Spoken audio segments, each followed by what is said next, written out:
to move from the bad cycle, negative performance, to good, positive performance through eliminating state ownership and therefore state control. And that's sort of the big debate now that I think that's going to come through in China in the next decade or so, particularly as the big Chinese companies become much more international. But that comes up pretty regularly in political discourse in Australia. Now this is just the general definition. I don't expect you to learn any of these things, but you can look at it. It's a set of rules. We talked about that. Relationships. How do we exercise control in corporations? And basically, how do the companies exercise control over their performance, and how they're held to account and report and communicate back to their various interest groups. And it impacts on their objectives, their strategy setting, and it impacts on how we assess and monitor risk. So they're all the elements we've talked about. That's really captured in that sort of definition there.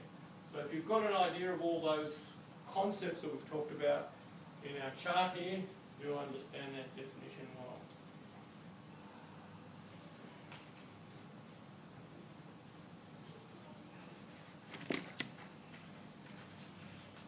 We talked about, in these sort of couple of dot points here, the corporate governance,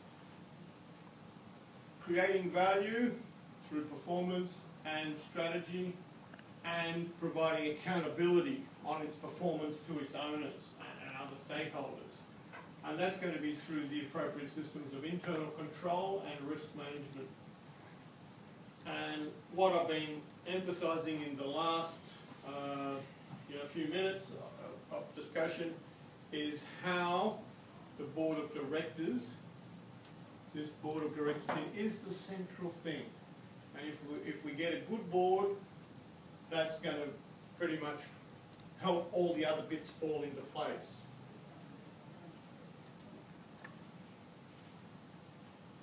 Now, if we've got a good board, that is, we get a good balance between execs and non-executive directors, then the executives here, they're going to be held in account for their performance. We're going to have good interrogation of their performance, the management reports that are submitted to the board, the scrutiny of their reward system, and normally that is taken and controlled by the non-executives. And that's going to, we'll look at that later, that's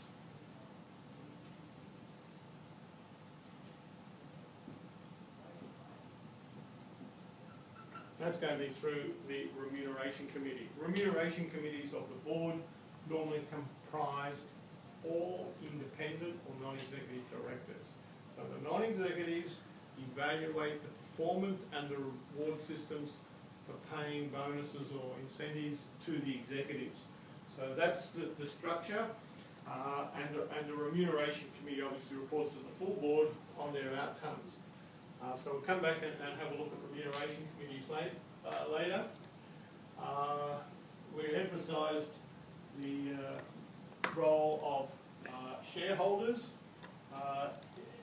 That we've got this relationship between the board and shareholders, that the shareholders elect the board members. And you'll see a lot of discussion now about getting more power to the shareholders. Now, who are the shareholders?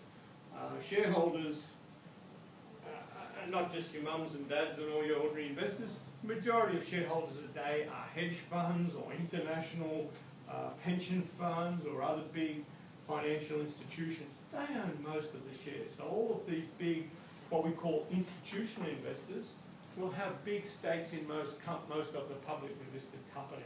That's through their pension funds, national sovereign wealth funds and things like that. They are going to be holding the majority of votes when it comes to electing shareholders. So they've got the most power. Now, one of the big innovations in the last decade or so, or a couple of decades, has been the fact that historically, these kind of pension funds were very passive.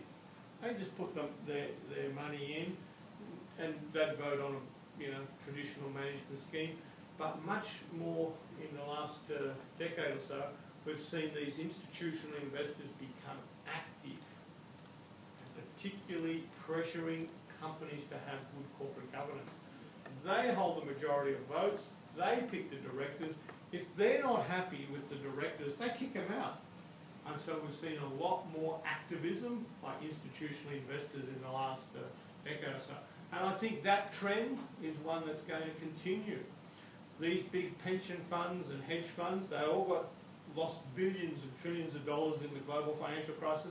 They've got a whole pile of angry people out there who are going to be wanting to get a pension or retirement benefit in the future. They don't want these companies out there stuffing them around. They get themselves get into trouble from their own constituents and investors.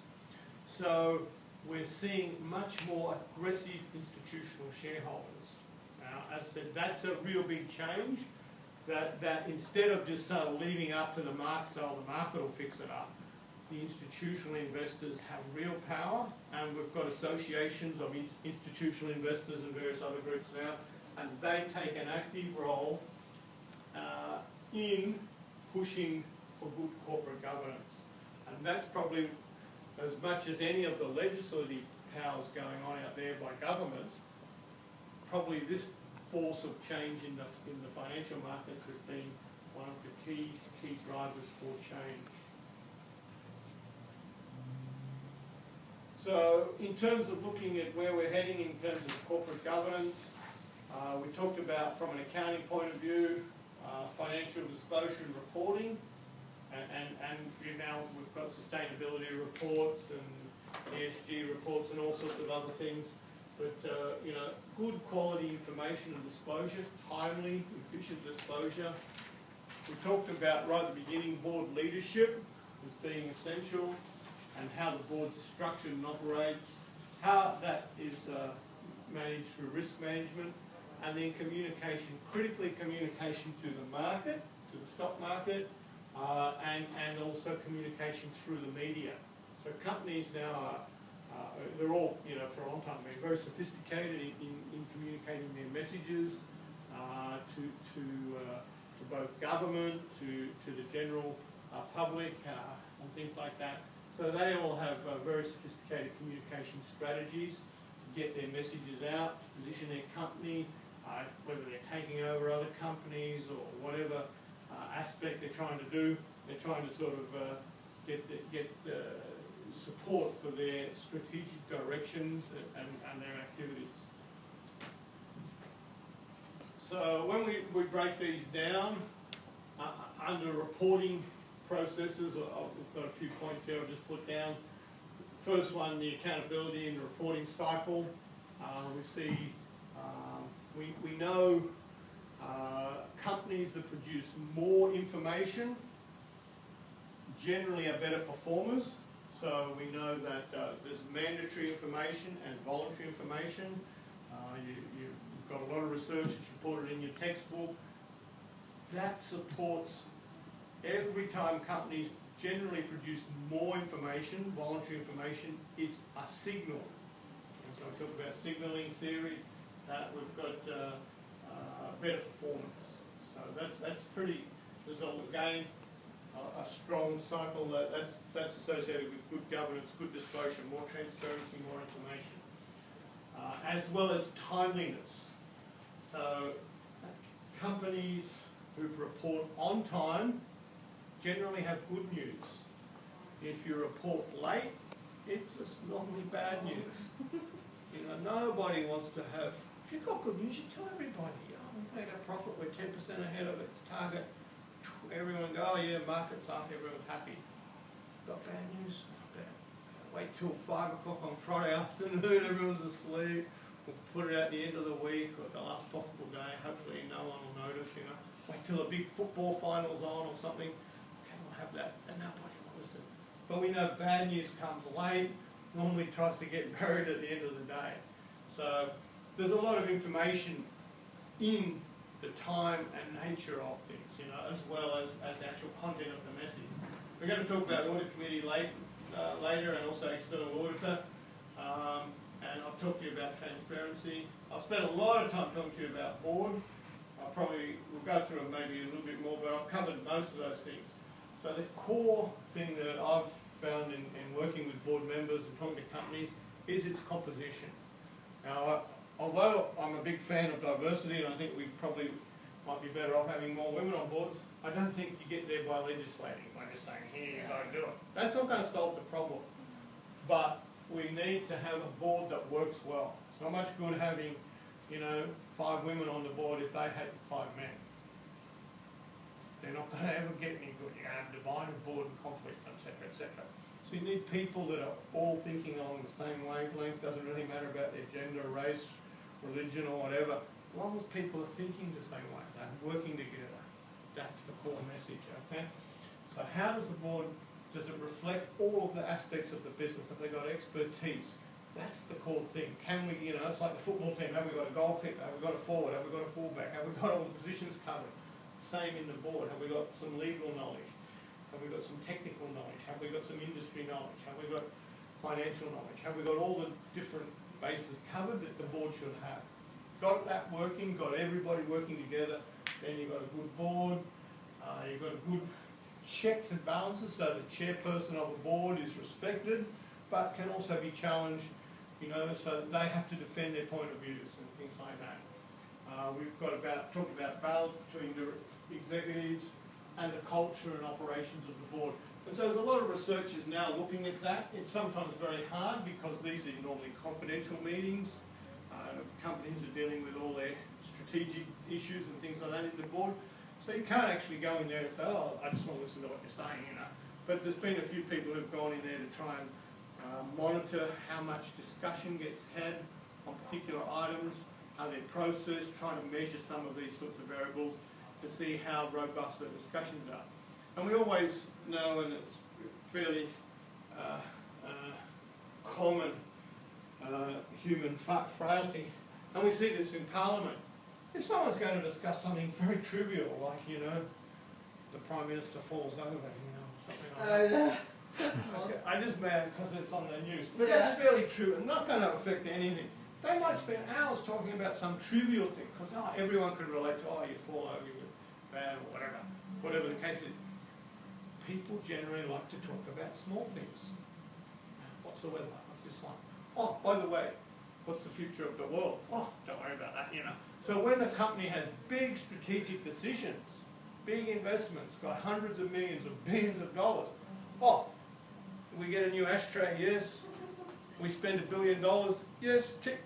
So do we spend the right amount of time balancing up things, and how do we analyse things? So these are interesting issues.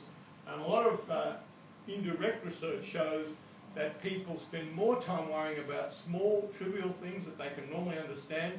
When there are really big issues, like very complex, people just go over there fairly quickly. Oh, yeah, that looks all okay. It's a 500-page report on a $20 trillion investment. Well, that's okay. We'll tick that off.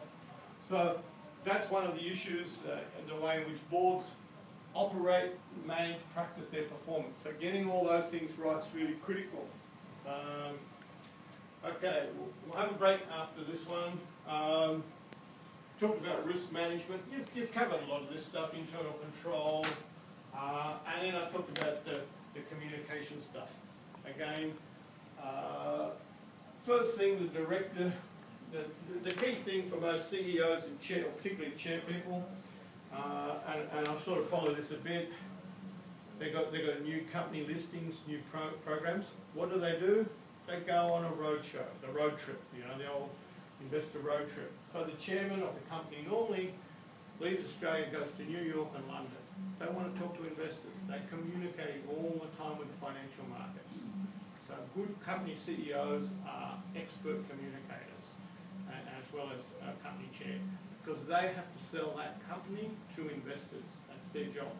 So they go off with their investment strategy team and want to be able to position and report that company and build confidence in the market. So enormous resources and time are devoted to communication for successful corporations. Did anyone have any questions at this stage? You're going to be a good CEO? Yeah? You think so? Good. You'll be the chairman? Yeah? Okay. You should have a break. You've got no questions, I'm not going to keep talking. You get 10 minutes. Is that enough? Or do you want a bit longer? 10 enough? Okay. Come back.